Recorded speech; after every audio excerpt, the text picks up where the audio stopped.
نروح او نكمل مع اخبار النادي الاهلي. عندنا خبرين مهمين جدا للنادي الاهلي. عنوان لكل الناس اللي بتسالني على حامد حمدان، من النادي الاقرب للحصول على خدمات حامد حمدان في هذه اللحظه النادي الاهلي.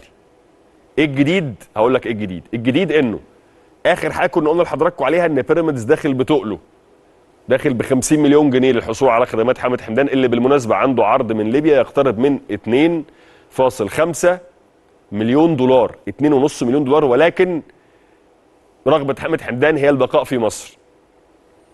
فعندك عرض من ليبيا، جنبه شويه لان حامد حمدان عايز يبقى في مصر.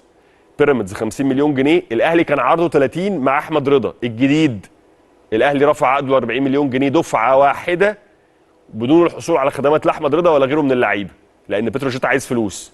فالاهلي رفع عرضه ل 40 مليون جنيه دفعه واحده، كاش في الابلكاش على طول يتحطوا على الترابيزه.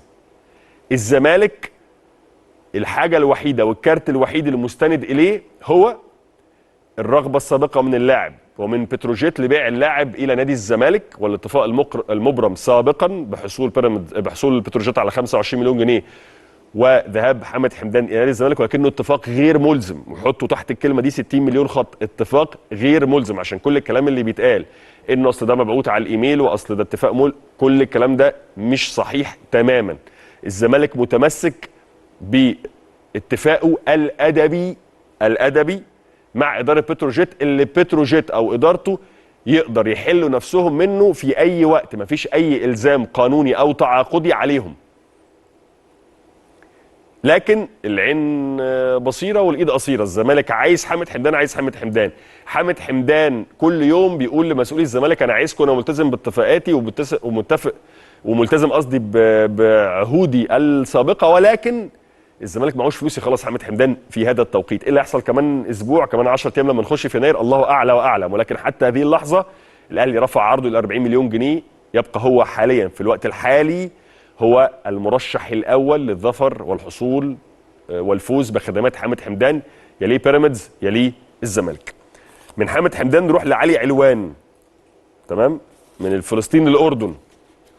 علي علوان كان واحد من الاسماء المطروحه على قائمه مهاجمي او المرشحين لتدعيم خط هجوم النادي الاهلي في انتقالات يناير. المهاجم الاردني هداف كاس العرب اللي فاتت، واحد من اللعيبه اللي تالقت في هذه النسخه من بطوله كاس العرب قطر 2025. عنده عرضين من الفتح والشباب السعوديين. الفرقتين دول الفتح السعودي الشباب السعودي عايزين علي علوان. اللاعب عايز يروح لدوري خليجي لانه هو شايف الدوري الخليجي هيكون فيه فلوس اكتر، فهو بالنسبه له بيوصل دلوقتي الحته الماديه. شوف بقى عكس حامد حمدان عايز يبقى في مصر، علي علوان عايز يشوف اللي يدفع اكتر، فاللي يدفع اكتر دلوقتي في التوقيت الحالي هو هيكون الانديه السعوديه، وبالتالي هو اقرب انه يكون موجود في احدى الانديه الخليجيه وتحديدا في الدوري السعودي. ما زال موجود على قائمه المرشحين للتواجد داخل النادي الاهلي، ولكن فرصه بتقل بشكل كبير جدا وفرصه بتزداد للخروج الى الدوري السعودي تحديدا.